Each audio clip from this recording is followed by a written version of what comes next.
My fiance, 27 female, and I, 29 male, grew up very differently. I was an immigrant who moved here when I was 6, and we were struggling a lot. My parents worked extremely hard to provide for my siblings and me, always prioritizing our education over everything. My dad always told me it was his dream to live in a house he owned, since we'd always rented, but he couldn't save up enough since we were renting in expensive areas with good schools. Unfortunately, both of my parents passed away before realizing that dream. My dad passed away when I was 17, and my mom died almost 3 years ago. My fiance grew up fairly wealthy, like private schools, designer clothes, and 3 to 4 international vacations per year, flying first or business class the whole way. I was able to attend college thanks to student loans, scholarships, and part-time jobs, which delayed my graduation a bit. At the same time, her parents could fairly easily cover all expenses themselves. However, I'm the last person to say that my fiance hasn't earned everything she's gotten. She's extremely intelligent, and besides funding her education, her parents are not responsible for her accomplishments. My fiance and I met 6 years ago when we started working at the same company, in the same position, at the same time, after graduating from college. We hit it off almost instantly, and it didn't take long for us to start dating.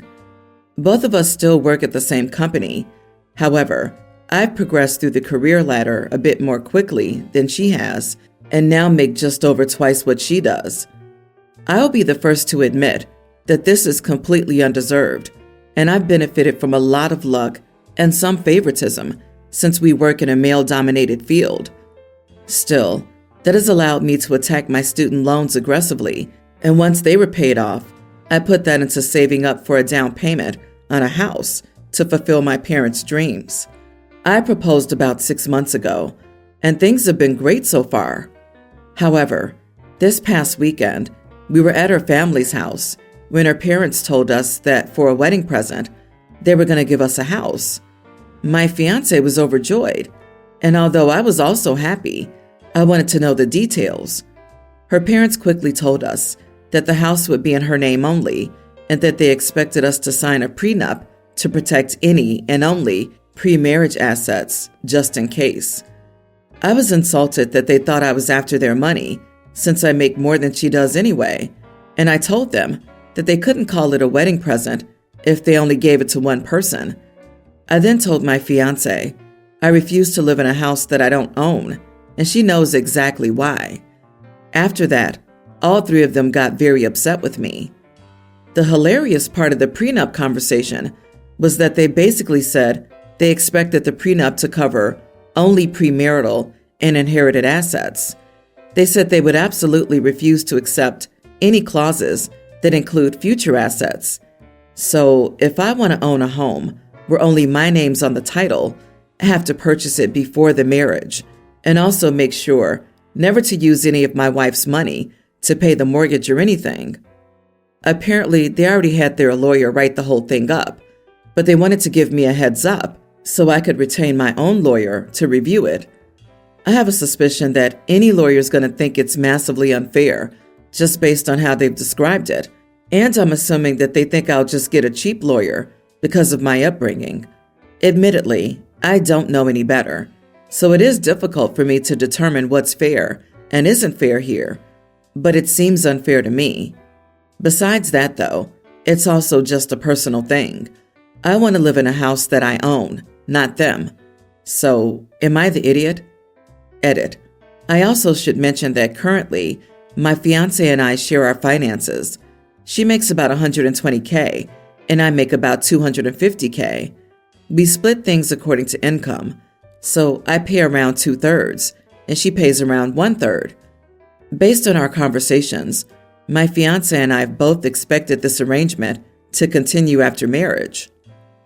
Okay, I actually don't think you're after their money. Nothing you wrote indicates that's what they think. I would assume they're giving their daughter a valuable asset.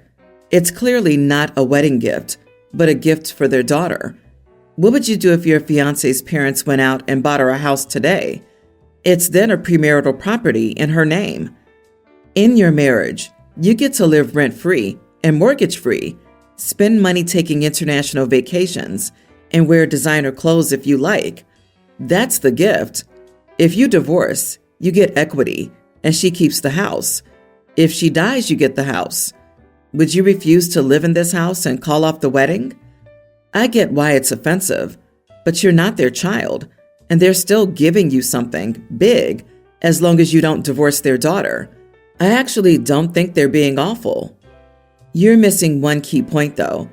All the money he saves after the marriage from not paying a mortgage, she's entitled to half if they divorced based on the prenup they want. They're saying marital assets, money saved, retirement, etc., would not be protected. He still loses here and would only walk away with his pre-marriage savings and only half of any post-nuptial savings. He makes more than her, so she would make out like a bandit. I mean, if his in-laws are going to act like rich people and nup up, then they have to let OP get an attorney and do the same. Agree. That is not a wedding gift. That's a bridal gift for the bride only. They aren't giving the house to you as a couple. They're giving her a house and ensuring you get no equity in it. OP, of course they're upset with you. You saw through the scheme and called them out on it. Your fiance's taking her parents' side in this. Disturbs me. Update. Am I the idiot for telling my future in-laws I don't want to live in a house I don't own? Well, I'll start with my fiance's older sister, 29, calling me out of the blue a few hours ago to tell me that her parents didn't ask her husband to sign a prenup before they got married. Both of my fiance's sisters and my fiance's brother-in-law were at this dinner where her parents talked about the house, so they both heard the whole conversation, and my fiance's sister thought I deserved to know. My fiance's brother-in-law comes from a well-off family as well, but I don't know how well-off, or whether they're on the same level as my fiance's family, or just upper middle class. Their wedding was pretty extravagant. My fiance's family is white and American, as is the brother-in-law. I'm Pakistani. I don't believe her parents are racist, but it seemed like this information was important. Anyway, about 3 hours ago, my fiancé finally came home. She had stayed at her parents' house because we'd gotten into quite an argument. I was expecting her to continue the argument, but she came and apologized immediately. Apparently, her younger sister, 22, chewed her out after I left her parents' house. She laid into my fiancé on how she was being inconsiderate because everyone knew how important owning my own home was to me. She also said that her parents weren't treating me right or equally. That made my fiancé see my side, as she said, but she was too embarrassed, which is why she didn't come home last night. If you can't tell, I'm a huge fan of my fiancé's little sister right now. She's always been a no-nonsense firecracker type of girl, while my fiancé is a bit of a people pleaser and a daddy's girl, and she's kind of always vying for her father's approval.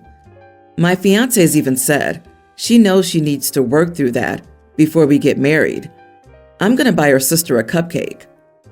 I pressed a bit, and my fiancé told me that her parents did make comments when we first started dating about being concerned about the future, specifically about our children looking different and being treated poorly by our family. They asked her many times if she was sure about me.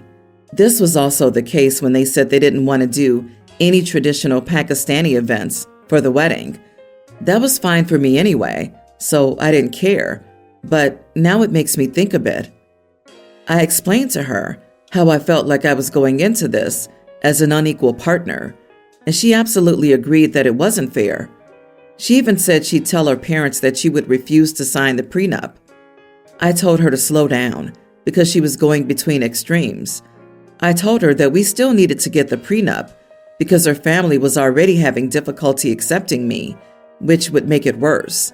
However, I told her that under no circumstances was I signing anything her parents had a part in drafting, and that we would each retain our own lawyers outside of her parents' influence and get something that's fair and equitable. She agreed. We then talked about the house. My initial proposal was to pay half, but she said that what I said about it being a wedding present, so it should be for both of us, was true. So we agreed that we would each get half ownership of the house, with their parents paying for 75% of it, and me using the money I've saved, plus a small mortgage for the other 25%. Both of our names would be on the title. We then called her parents together and told them our plan. They grumbled about it a bit initially, especially because her dad was still upset that I had been so ungrateful, but eventually we were able to talk it through, and they agreed to the plan. I doubt that this is the last I hear about this, but at least for now, it seems like the situation is mostly resolved. Thanks for the update, but I'm sorry, dude. You're making a huge mistake in marrying into this family. They gave you a prenup that would absolutely screw you over when they didn't treat their other sister-in-law like this. They've been highly and overtly racist, which will escalate and get much worse after your marriage. Your fiancé's made it clear she has no intention of defending you. Her sisters are the reason she's apologizing, not her love for you. Her sisters care more about you than she does. Are you ready to spend forever having your wife care more about her toxic father's approval than you? Are you ready to raise mixed Pakistani children in her family, subjecting them to a lot of internalized hate and self-loathing? Please think this through. Agree. I'd like to say something about the update too. My parents were like hers, and that they weren't overly toxic, but they did make comments about what the kids would look like and how the rest of the family would accept them. Our son was not treated like the other grandchildren by his grandmother and aunt. Oh, and her dad was still upset that I had been so ungrateful? And what exactly does he think you should have been grateful for? The house that he didn't want in your name? The house you're paying off yourself? Darling, wake up. The situation is not resolved yet. Last month, my old neighbors moved out and some new ones moved in. A couple in their late 20s with 4 small children. The wife is a stay-at-home mom and the husband is a trucker. I went to introduce myself and bring them a pie right after they moved in. I didn't like their vibe, but I'm a friendly person, so I invited the wife to things. Our neighborhood is small, with a collection of 10 houses. Everyone knows everyone and is generally pretty friendly. No one else has young kids, though. It's mostly couples with no kids or older couples whose kids have moved out. I hang out with my 2 female neighbors who are a similar age to my own, mid-20s. We go on walks, have lunch at each other's houses, etc. I only work 3 days a week, so I have a lot of free time. I invited the new neighbor, Molly, to 2 different things. Lunch at my house and also a walk and hike me and the others were going on. Both times she just assumed that she could bring her kids and showed up at my house with them. I turned her away from lunch at my house because I didn't want 4 rowdy young kids in my not childproof house. She was upset because she had no one who could ever watch them, and she couldn't come without them. She brought them on a walk with us, but we couldn't go into the forest because of her stroller, so it ruined things for us. The neighborhood has no trees or shade, and the summer heat makes it awful. The forest is much better. Since then, I've been avoiding Molly like the plague. I just don't want to be her friend. She's invited me over, asked to come over and bring her kids. She even asked me to watch her kids the other day so she could have a break. I barely know the woman, and I feel like her behavior is pretty inappropriate, and maybe she's just not picking up on social cues. Today, my other neighbor and I went for a walk in the forest, and she saw us go. She texted me to ask why she wasn't invited, and I said it's because we don't want our plans to be altered by her children, and she expressed that she can't do anything without her children. She went on a rant about how it takes a village, and we don't understand what it's like, and she called us idiots. I agree with her that I don't understand what it's like, because I'd probably never choose to have 4 kids with an absent husband, and I just feel like she's being unreasonable to expect us to have a bad time just so she can have a good time. Her kids were super annoying and hard to deal with. My husband thinks she's an idiot, but my mom thinks I should be more sympathetic. Am I the idiot for excluding my neighbor from activities? Not the idiot. You don't have to be friends with someone you don't want to. You don't even need to have a reason. You're not an idiot for not wanting to be around screaming kids all the time.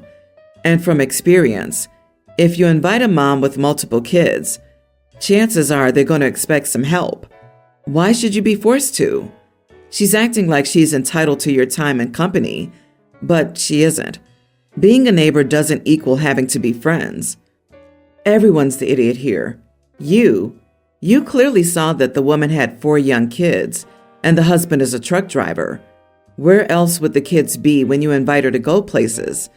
Come on now. Molly, she wasn't an idiot until the whole watch my kids thing, and it takes a village. That's foolish when you don't even know the people watching your kids. Back to you. That snippy crap about having kids with an absent father is stupid and unnecessary. Y'all, you and the Mean Girls Club, have every night to not kick it with the lady, but being mad that her kids come along is stupid. If someone invites you to their house or an activity or something, you can't just bring as many other people as you want. OP invited 1 person to lunch. Molly brought 5 people total and expected OP to accommodate her. What if OP didn't have enough food to feed an extra 4 people? And to top it off, Molly called OP names for not inviting her to things. I wouldn't want to be Molly's friend either. I'm 40s female and have 2 children, Dax, male tween, and Mia, female teen. My kids don't get along super well. Dax thinks pranks are really funny. I guess like every boy, and he annoys Mia with them a lot. My husband and I have been working on it, as it's the source of many fights between them. Dax gets a lot of prank ideas from the internet and will often recreate what he sees. Most of them are harmless, something like a fake spider in her food, etc. But I think he went too far this time. Dax thought it would be funny to put plastic wrap over the toilet before my daughter went to the bathroom. He says he got the idea online. I don't know if this is a thing, but it's a terrible prank. So he does this right before Mia goes into the bathroom and pranks her. She comes to me crying. She's embarrassed. I told Mia to shower and not worry about the mess. Here's where I might be the idiot. I go to my son and yell at him for what he did. I tell him that's not an appropriate prank, and he's old enough to know that's not okay. And then I made him clean it up. He started crying, saying it was unfair. I made him clean his sister's mess. It's gross, and he's going to be sick. He says it's from her body, so she should clean it. But it was his entire fault, and literally his mess to deal with. I don't know why I should humiliate my daughter further, or why I should have to clean it up. And the biggest thing, he needs to learn. I told him the mess was his fault, and he should think about the repercussions of his actions next time, because this is what his prank caused. And then I stood in the doorway and watched as I made him clean the floor and toilet. I think it was an appropriate punishment, considering it's really just the natural consequence of what he did. And it doubles as a general lesson in how to clean a toilet, which he has to learn at some point anyway. Well, my husband disagrees. This all happened while he was at work, and after we got home, Dax complained to him. He told me I was overly harsh on our son and put him in danger by exposing him to germs. But I gave him the same gloves I use when I have to wash the toilet, and it's not like he was unsupervised. But my husband is mad at me and told me I went too far, and that's bad parenting. Of course, my son is mad at me too, but my daughter's on my side. Am I the idiot? Am I a bad mom? Not the idiot, but your husband is, and you can see why Dax thinks it's okay to pull this crap on his sister. What the heck is your husband on about? You put him in danger by exposing him to germs. He cleaned a toilet, for heaven's sake. We all do it. In fact, lots of tweens do it as part of their chores. You should ask your husband if he'd prefer it if you left Dax's messes for him to clean up when he finishes work in the future.